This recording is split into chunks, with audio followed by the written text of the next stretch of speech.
주인공은 시계? 뭔지 좀 보겠습니다. 20화와 25분 통화 한미일 틀 안에서 위기 대응하자라고 20화 일본 총리와 이재명 대통령 지금 같이 통화를 했다라는 거죠. 무려 25분 동안이나 했다. 트럼프 대통령은 20분 했는데 20화 총리와는 25분을 했어요. 윤주진 위원님. 사실 흔히 인식이 보수 정부는 중국에 배타적이고 진보 정부는 일본에 좀 배타적인 거 아니야 라고들 하는 인식이 있는데 이번엔 트럼프 대통령보다 5분 더 길게 통화를 했습니다. 네, 잘했다고 생각합니다. 왜냐하면은 안 그래도 이재명 대통령을 둘러싼 국제사회의 인식 중에 하나가 이재명 정부가 들어서면은 대한민국이 다소 친중적인 성향의 정부로 가는 것이 아니냐. 네. 또 미중 갈등 속에서 등거리 외교라는 이름으로 미국과의 관계는 조금 소원해지고 중국에 조금 더 편향된 그런 스탠스를 취함으로써 미국의 국제 질서의 구상에 있어서의 조금 부담이 될 수 있다. 이런 지적들이 많았어요. 그런 가운데 만약에 이재명 대통령이 정말로 중국 정상과 먼저 통화를 했다라고 한다면 네. 아마 대서특필이 됐을 것이고요. 그것이 큰 뉴스가 됐을 겁니다.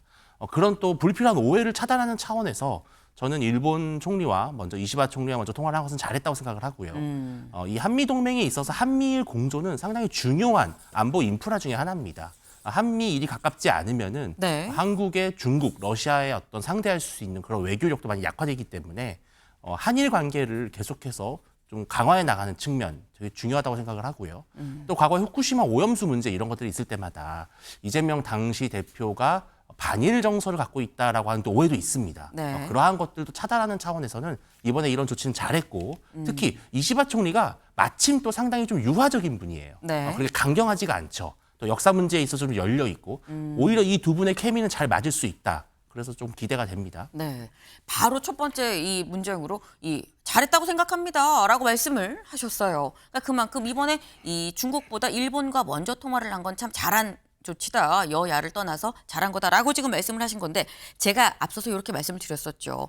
이 보수 정부는 좀 중국에 배타적이고 그리고 이 진보 정부는 이 일본에 좀 배타적이라는 선입견이 좀 있다라고 말씀을 드렸는데 이렇게 말씀을 드렸던 이유가 있습니다. 다음 기사를 좀 볼까요? 박윤은 일본 먼저 통화를 했고요. 문재인 전 대통령은 중국 먼저 통화를 했었다라는 거죠. 통화 순서가 달랐다라는 겁니다. 지금 보면 박근혜 전 대통령, 윤석열 전 대통령은 일본 먼저 통화를 했었는데 근데 서영주 대변인님, 네. 이번에 이재명 대통령도 일본 먼저 통화를 했어요. 그렇다고 하면 외교적 측면에서는 이 박윤의 길을 같이 가는 것이냐라는 생각도 듭니다. 저는 한국일보의 기사가 잘못됐다고 생각합니다. 뭐, 통화의 순서는 중요하지 네. 않습니다. 아하. 통화의 순서는 그 양국 간, 그 당사국에 있어서의 네. 여러 가지 여건을 통해서 하는 것이고요. 문재인 전 대통령도 중국에 먼저 했을 때는 그 당시에 중국과 여러 가지 여건, 일본과 네. 여건들이 선후가 바뀌었을 뿐이지 이 문제는 전화 통화로 있어서의 어떤 외교의 방향을 분석하는 것은 잘못된 기사다라고 좀 비판하고 싶고요. 일단은 우리가 외교적인 관점에 봐서는 가치 외교냐 실용 외교냐 이게 외교적인 정책 분석이 맞습니다. 그러니까 지난 정부에서는 가치 외교를 지향했죠. 가치 네. 외교라는 거는 민주주의, 자유민주주의, 뭐 보편적인 인권 문제들을 가지고 어떤 동맹 관계, 그다음에 외교적 관계를 맺어왔다면 대표적으로 한미일 동맹을 중시하고 북중로를 배타했던 게 가치 외교입니다. 네. 왜냐하면 따지면 인권에 대한 문제도 있고 민주주의 문제도 있기 때문이죠. 근데 실용 외교는요, 뭐냐면 국익 우선주의입니다. 한미일 북중로가 아니라 한미일 한중로입니다. 한국이 중심으로 돼서 우리나라에 이익이 된다면 네. 안보 문제나 경제 협력 부분에 있어서는 그 누구도 손잡을 수 있다라는 게 실용 외교입니다. 그러니까 지금 이재명 대통령이 하는 것들은 어떤 뭐 일본과 먼저 통하냐 중국과 먼저 통하냐보다는 지난 정부의 가치 중심적인 외교로 통해서 우리가 그동안 고립됐던 외교 정책을 우리의 국익 중심인 실용 외교로 바꾸자는 측면에서 일본의 이시다 총리와 통화를 하면서 네. 전체적으로 한미일에 대한 굳건한 여러 가지의 연대 그리고 중국과 러시아와도 북한이 아니라 한국과의 관계로 끌어오겠다라는 첫 저는 어떤 스텝이라고 메시지. 생각해서요. 네. 그런 부분에서는 그렇게 평가하는 게 맞다고 봅니다. 네. 지금 말씀은 어느 나라랑 먼저 통화를 하냐 마냐가 중요한 게 아니라 큰 틀에서 가치 외교냐 실용 외교냐 윤석열 정부가 추구했었던 건 가치 외교라고 한다면 이재명 정부는 이재명 정부는 실용 외교다라고 지금 그게 중요한 포인트지 어느 나라가 먼저 통화한 게 중요하지가 않다라는 점을 강조를 좀 하셨어요. 근데 사실 어제 이시바 총리랑 통화를 하면서 가장 주목을 받은 게 통화에서 무슨 얘기를 했지 보다도 어떻게 보면 이게 더 주목을 받았습니다. 뭔지 같이 볼까요? 바로 이 시계다라는 거죠. 전화를 하면서 노출된 이 손목시계가 이시바 총리랑 통화를 하다가 포착이 됐어요. 그래서 이 시계 어디 거야? 라고 찾아봤다라는 거죠. 온라인상에서 네티즌들이 봤더니 2019년에 출시된 국산 제품입니다. 공식 판매가가 한 5만 원대인데 좀 온라인으로 사면 좀 더 싸죠. 한 4만 원 정도까지도 살 수 있더라. 근데 어쨌거나 지금 현재는 최종 품절이 됐고 단종된 상태다라는 거예요. 근데 사실 윤주진 위원님. 예. 사실 대통령이 국산 안 하고 외국산을 하면 그게 더 기사일 수 있긴 합니다만 또 생각보다 또 되게 저렴한 거 하네라는 평이 또 같이 올라와 있더라고요. 예, 뭐 어떤 의미가 부여됐을 수도 있겠죠. 어떤 누군가로부터 선물을 받았을 수도 있고, 네. 아니면 경기도지사 시절에 어떤 본인이 직접 구매했던 그런 시계일 수도 있고, 아하. 좀 더 재미있는 스토리가 있을 것 같은데 그건 네. 앞으로 추후 밝혀질 것으로 보이는데, 이제 뭐 제가 봤을 때는 저런 모습들이 국민들에게 줄 수 있는 매력 포인트는 있다고 생각을 합니다. 충분히 어떤 아주 호화스럽거나 고가의 시계가 아니라 네. 좀 어떻게 보면 중저가의 정도의 시계를 차는 대통령의 모습. 그러한 것들은 충분히 뭐 좋은 평을 받을 수 있는데 또 만약에 이것이 어쩌면 과거에는 차지 않았는데 또 이번에만 찬 것이다 또 이렇게 드러난다면 또 보여주기식 아니냐 이런 비판도 받을 수 있을 것 같아요. 아마 네티즌 수사대들이 네. 열심히 또 아마 수사를 해나가지 않을까 싶습니다. 네. 사실 이것도 네티즌 수사대들이 이 시계가 사실 2019년에 출시가 된 거고 지금은 단종이 됐는데 원래는 5만 원인데 온라인상에서 4만 원에 살 수 있고 모두 다 네티즌 수사대가 다 차곡차곡 좀 수사를 해서 쌓아놓은 것들이죠. 근데 관련해서 아마도 추가적인 뒷얘기들이 더 나오지 않겠냐. 어떤 스토리가 좀 숨어 있을 수 있겠다라는 말씀을 하셨어요. 근데 이재명 대통령이 이 시기에 그럼 다른 대통령들은 어떤 시기에 했지라는 생각이 좀 듭니다. 일단 박근혜 전 대통령은 본인의 박근혜 대통령 기념 시계를 찼었고요. 문재인 전 대통령의 경우는 노무현 전 대통령 때 그 당시에 기념 시계를 했었다가 그 뒤에 스위스제 시계를 했었는데 지금 현재 단종이 된 상태라고 합니다. 중고가로 치면 한 50만 원 정도 된다라고 하고요. 직전에 윤석열 전 대통령은 어떤 시계를 했느냐 봤더니 이태리제 시계였습니다. 이태리제 시계인데 근데 가격이 또 10만 원대라는 거예요. 그래서 좀 독특하긴 하다라는 생각이 좀 들긴 드는데 서영주 대변인님. 네. 그러니까 대통령들이 다 약간 저마다 언뜻 생각하면 다 자기 기념시계 할 것 같은데 또 그렇지는 않아요. 여기서 또 약간 대통령들의 어떤 성격, 성향 이런 게 좀 보이는 걸까요? 뭐 그럴 수도 있겠죠. 근데 뭐 보통 사람들이 시계 하나만 차고 다니진 않잖아요. 여러 가지가 있겠죠. 뭐 네. 예를 들면은 최근에 스마트 시계도 있을 거고 그냥 저렇게 저가의 시계, 기념 시계, 네. 또 뭐 고가의 시계도 있는 것인데 뭐 시계를 통해서 성품을 분석하자면 결국에는 좀 묻어난 어떤 대통령들의 이 성품들, 지도자에 오르는 분들은 묻어나다라는 것을 좀 엿볼 수 있을 것 같고요.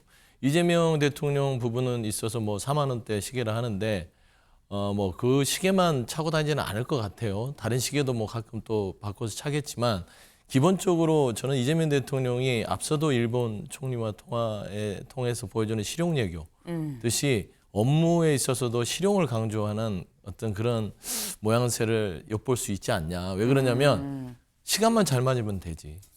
라는 느낌이죠. 비싸서 뭐하냐. 네. 시계는 시간만 잘 맞으면 되고 네. 일은 잘하면 된다. 아하. 어떤 그런 측면에서의 또 어떤 본인의 국정 스타일이 볼 수 있지 않을까 생각합니다. 네. 시계는 시간만 잘 맞으면 되지라는 실용을 중시하는 이재명 대통령의 어떤 성격이 여기서도 드러나는 거 아니겠느냐라고 말씀을 하셨어요. 실제로 이것도 실용 차원으로 봐야 되는 건지 다음 기사 같이 볼까요? 이재명 대통령 시계 안 만든다. 원래 지금까지 역대 대통령들 다 대통령이 취임을 하면 대통령 기념 시계를 만들었었죠. 그리고 이 시계 너도 나도 새로운 정부가 이제 출범을 하면 그 시계 받으려고 굉장히 어떤 경쟁까지도 굉장히 좀 치열한 그런 측면이 있는데 이재명 대통령 시계를 안 만든다고 합니다. 이거 전현희 의원의 얘기 잠깐 들어보고 올까요?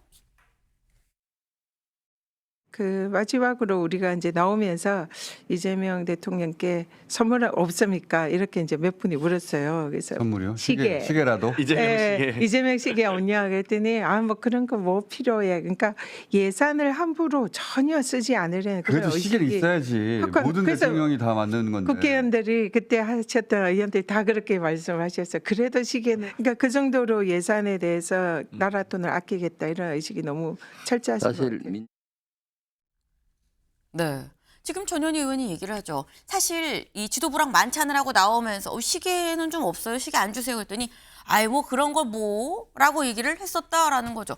역대 대통령 시계 박정희 전 대통령에서부터 쭉 해서 윤석열 전 대통령 때까지 다 만들었었습니다. 그리고 사실 이제 중고 시장에 보면은 뭐 얼마 해갖고 또 이제 그 정치인의 평판과 같이 좀 출렁이는 가격이 출렁이는 그런 모습도 볼 수 있는데 이게 서영주 대변인님.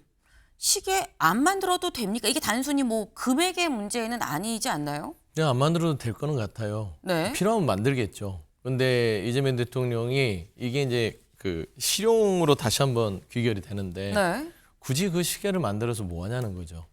사실상 따지고 보면 후보 시절에도 보수와 진보를 다 뛰어넘어서 우리가 어떤 이념 전쟁보다는 국민들 먹고 사는 문제에 우리가 집중하겠다라고 약속을 했고요. 네. 이 시계가 어떻게 보면 진영 간의 어떤 비표 같은 역할을 또 해서 부작용도 있어요. 뭐 이 대통령 시계를 찬 사람은 대통령하고 가깝다. 그리고 대통령의 라인이다. 뭐 이런 것들을 좀 과시하려는 어떤 도구로도 사용되기 때문에 물론 뭐 기념을 한다는 측면에서는 필요할지 모르나 네. 굳이 이재명 대통령 말대로 만들 필요 있겠냐. 저는 뭐 중소기업 육성이든 뭐 어떤 시계 부분에 있어서 뭐 많이 팔아주면은 뭐 네. 경기 육성이 되는 거 아니냐 뭐 이런 얘기도 하지만 다른 걸로 도와주면 되잖아요. 저는 그런 부분에서는 역대 관행처럼 했던 부분들을 깨고 실용으로 접근하는 모습들 저는 참 잘했다고 생각합니다. 실용 차원으로 잘한 거 아니겠느냐라고 말씀하셨는데 윤주진 의원님 동의하십니까? 저는 이재명 대통령의 한계가 바로 여기에 있다고 생각을 해요. 뭐냐 하면 모든 것을 다 비용의 문제, 실용의 문제, 합리의 문제로 판단해서는 안 됩니다. 자, 우리가 부모님 생신 때 분식집 안 가잖아요. 한정식집 가잖아요. 네. 아내가 생일이면은 꽃을 선물해 주잖아요. 네. 솔직히 꽃이 무슨 실용적 가치가 있습니까? 뭐 좋은 향기는 있겠죠. 아이들이 생일일 때 왜 케이크 해줍니까? 케이크 몸에 좋아서 해주는 게 아니잖아요. 어떤 의미라는 것이 있는 겁니다. 저는 이 시계가 우리나라의 역사입니다. 대통령이 바뀔 때마다 어떤 시계를 만들까? 이번엔 디자인이 뭘까? 이번에는 어떤 기업에서 만들까? 이러한 것들이 국민들의 관심사예요. 대한민국 현대사의 흐름입니다. 자, 그런데 전직 대통령은 다 만들었어요. 아니, 그 사람들은 뭐 그러면 실용적이지 않아서 만들었습니까? 그 사람들은 돈을 펑펑 쓰기 때문에 만들었습니까? 그게 아니라 박근혜 전 대통령이든 문재인 전 대통령이든 다 이재명 대통령의 선배 대통령들입니다. 네. 그러면 앞선 대통령들께서 했던 것들이라면 본인의 합리적 판단이 아니라 역사의 한 흐름으로서 본인도 하는 겁니다. 그게 책임 있는 지도자의 모습이죠. 비용 너무 따지지 마시고 좀 네. 만들었으면 좋겠어요. 그리고 펑펑 나눠주세요. 국민들 시계 하나씩 공짜로 차면 얼마나 좋습니까? 네, 저는 좋다고 생각합니다. 만드는 게 좋다고 생각합니다. 아니 뭐 시계를 안 네. 만들어도 욕을 네. 하면 어떡합니까? 그러니까 비용을 아낀다는 것도 욕을 하면 어떡합니까? 그러니까 저는 관행을 따르는 게 뭐 꼭 뭐 맞다고 생각하지도 않지만 안 따르는 게 비판받을 일은 아닌 것 같아요. 그러니까 스타일이 있는 것이고 뭐 시계를 만들었으니까 왜 당신은 안 만들어? 이거는 아닌 것 같고요. 판단했을 때 제가 앞서 얘기했던 필요하면 만들겠죠. 하지만 억지로 이거를 만들어서 뭐 뿌리거나 본인을 기념하거나 이런 부분들에 있어서 최대한 본인 스스로 경각심을 갖고자 하는 태도가 아닐까 그런 측면을 좀 봐줬으면 좋겠어요. 알겠습니다. 네, 지금 이재명 대통령이 대통령 기념시계를 만드냐 안 만드냐를 두고 사실 의견이 좀 갈렸어요. 그래, 만약에 안 만든다고 한다면 역대 만들었던 대통령들은 왜 만들었겠냐. 다 필요한 게 있고 이게 다 이 상징적인 의미가 있으니까 만든 거지. 아니다. 필요하면 나중에 만들면 되지. 굳이 이걸 뭐 비용적인 측면으로만 생각한다라고 얘기할 거 보이냐라고 말씀을 하셨습니다. 네. 찍으면 만들 수도 있을 것 같습니다. 네. 알겠습니다. 네. 서영수 대변인께서 코스피 5천이 되는 날 만들지 않겠냐라는 말씀까지 또 덧붙이셨네요. 다음 키워드로 넘어가 봅니다.